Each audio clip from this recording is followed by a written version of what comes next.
Programa 15. Fomentando el diálogo y la tolerancia. En este programa, reconoceremos al diálogo y la tolerancia como algunas condiciones necesarias en la construcción de una sociedad y una ciudadanía democráticas. En México, al 50% de los jóvenes entre 15 y 19 años no les gustaría tener como compañero en la escuela a un enfermo de SIDA, a una persona no heterosexual, a un indígena o a alguien con capacidades diferentes.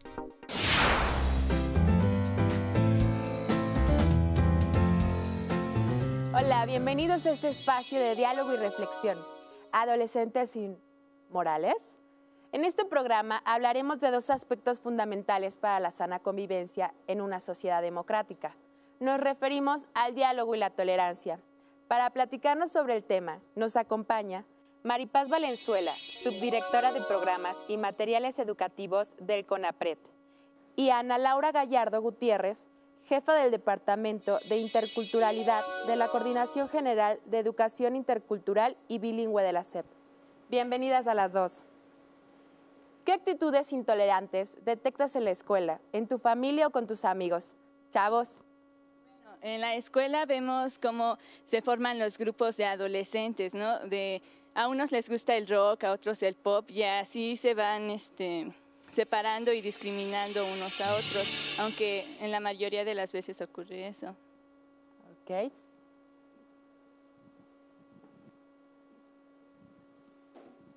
Bueno, yo lo veo en las etiquetas que te ponen los compañeros. Por ejemplo, si eres muy inteligente y te interesan tus cosas, te dicen que eres matado o algo así. Y pues la verdad eso no se me hace justo porque solo estás haciendo lo que tienes que hacer y no ninguna otra cosa, ni mala ni buena. Solo estás haciendo lo que tienes que hacer.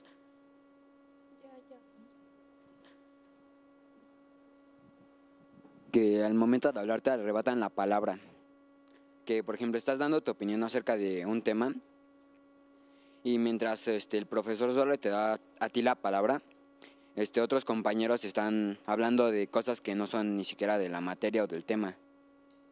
Yo, por ejemplo, en mi familia, mi papá, no sé, cuando quiero decirle algo sobre una fiesta o que me dé un permiso y no me deja, nada más me empieza a regañar y no me da, o sea, es intolerante porque no me deja expresarme ni me deja de decirle por qué quiero ir ni nada de eso. En mi casa no me dejan jugar fútbol, que según ese es un deporte solo para hombres. ¿Cuáles son las actitudes intolerantes que más comúnmente detectan en la escuela, la familia e incluso entre las sociedades? Bueno, lo que decían los jóvenes, la discriminación hacia el que es diferente a uno, el rechazo, ¿no? Esas son las características que definen la intolerancia, el rechazo al otro, al diferente, al que no es como uno, ¿no?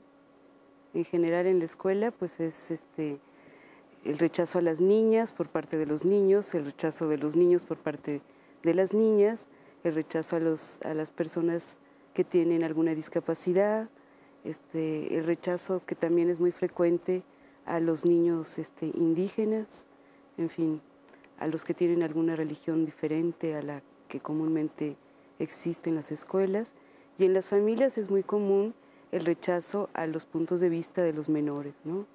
Yo creo que la intolerancia tiene que ver con una actitud generalmente de miedo, digamos, hacia lo que no conocemos, y en ese sentido nuestra primera reacción justo es de rechazo, frente a algo que desconocemos, frente a algo que nos parece desconocido. Comentábamos antes de iniciar el programa que tienen un compañero en clase, los muchachos, que parece ser que habla purépecha. Y hay un desconocimiento de quién es, o de dónde es, o qué es lo que él habla, qué lengua habla, o cómo piensa.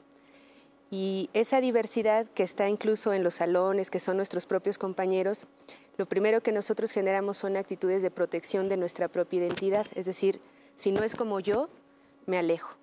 Y esa es como una primera reacción frente a algo que desconocemos.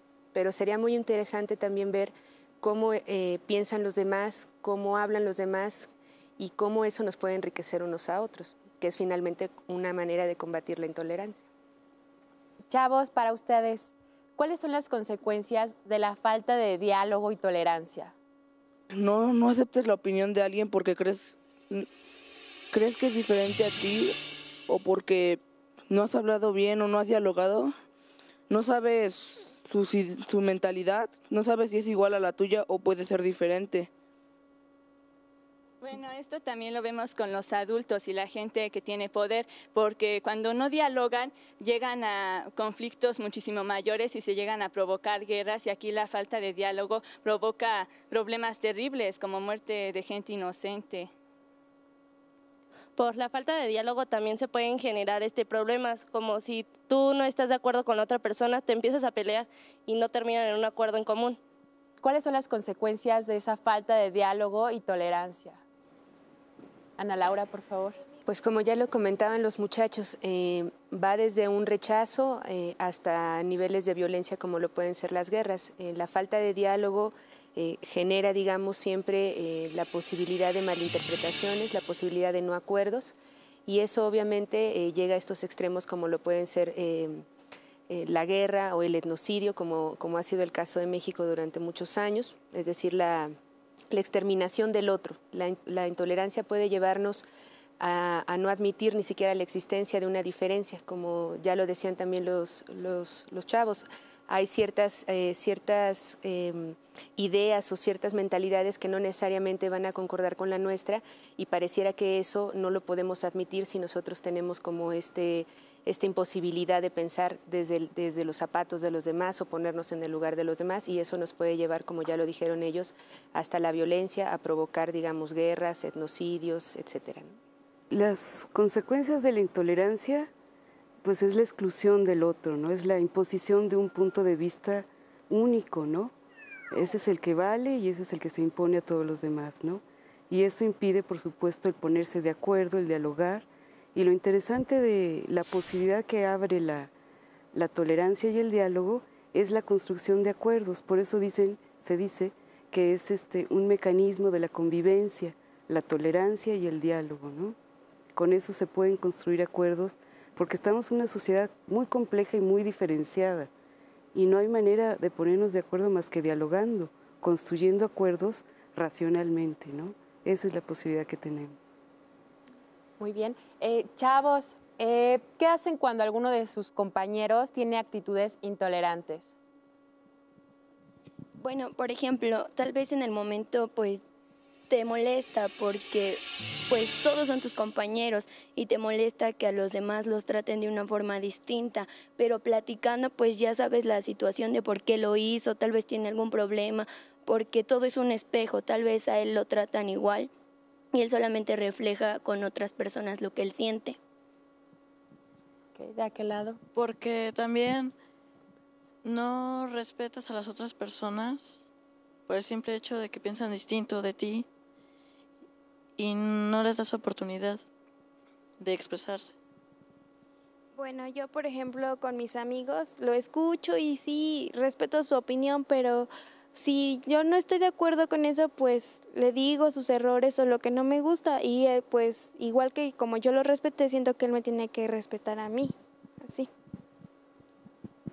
Bueno, yo escucharía su opinión, y si siento que si ya me está metiendo cosas que a mí no me gustan o que siento que se está metiendo con mis gustos, pues yo le diría que yo respeto su opinión, que él respete la mía, porque cada quien tiene gustos diferentes.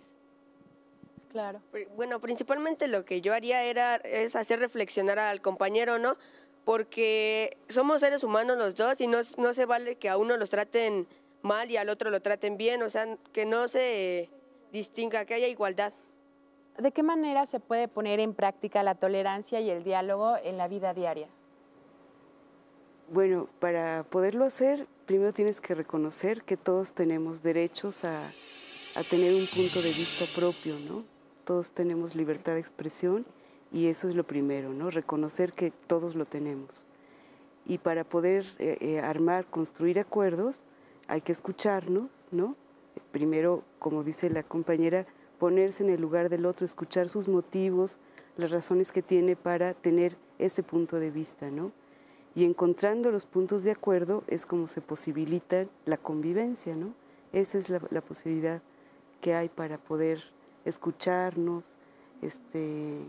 llegar a acuerdos, a tener una perspectiva común, ¿no? Ana Laura, ¿qué nos puedes decir? Sí, yo creo que hay que partir de tener una actitud de apertura y de mucha flexibilidad, porque aceptar que los demás no piensen como nosotros no es una cosa fácil. Escuchar además que esas razones por las cuales no están de acuerdo con nosotros también son válidas es todavía más difícil. Y eso implica de nuestra parte la posibilidad de dejarnos como cambiar un poquito las formas en las que pensamos. Es decir, cuando alguien que no piensa como nosotros, que no tiene las mismas razones, nosotros, por ejemplo, llegamos en este Día de la Tolerancia a decir, bueno, pero nos respetamos, y entonces si a mí ya me dicen algo que no me gusta mucho, pues bueno, hasta ahí como que nos tomamos una distancia unos de otros. Yo creo que cuando hablamos del diálogo y cuando hablamos de la tolerancia, tenemos que ir un poquito más allá. O sea, sí, en efecto, es respetar nuestras opiniones, respetar lo que pensamos, pero también darnos esa oportunidad de que el otro pueda tener ciertas razones que nos puedan hacer cambiar de opinión. Yo creo que esa es como la clave más fuerte cuando uno habla del diálogo. Puede ser que nos escuchemos, puede ser que entendamos las razones de los otros, pero ¿qué tanto estamos dispuestos a cambiar las nuestras? Cuando nos movemos de nuestras posiciones, cuando empezamos a reinterpretar nuestras propias opiniones, nuestros propios pensamientos, es que empezamos también a actuar distinto. Y empezamos a actuar distinto porque sí incorporamos lo que los otros nos están diciendo. Puede ser que a lo mejor sean cosas que de entrada a uno le parezcan insólitas o que uno jamás pensaría que pueda llegar a pensar de la manera en la que piensa otra persona. Pero cuando nosotros comenzamos realmente a dialogar, es decir, cuando vamos como un pasito más allá de esta idea de la tolerancia en donde solamente respetamos y cada quien en su lugar, sino cuando realmente empezamos a intercambiar esas opiniones y esas ideas y nos impactan realmente, nos hacen pensar de manera distinta, ahí es donde empieza el diálogo, ¿no? Ahí es donde empieza la posibilidad de construir ideas distintas, y así es además como ha avanzado la humanidad, o sea, justo a partir de cómo distintas maneras de pensar, bueno, no dice el dicho que dos cabezas piensan más que una, pues no es por nada, porque justamente pueden construir ideas distintas que no solamente nos dejan a cada quien con nuestras ideas, sino en la manera de producir nuevas que nos ayuden a ser mejores, ¿no? Gracias. Bueno, pues agradecemos que nos hayan acompañado a este que es tu espacio, Adolescentes Morales. Agradezco a Maripaz, a Ana Laura, a los chicos, a las chicas. Gracias y nos vemos en la próxima.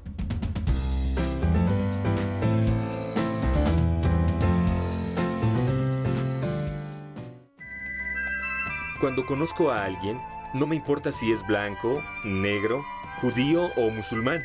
Me basta saber que es un ser humano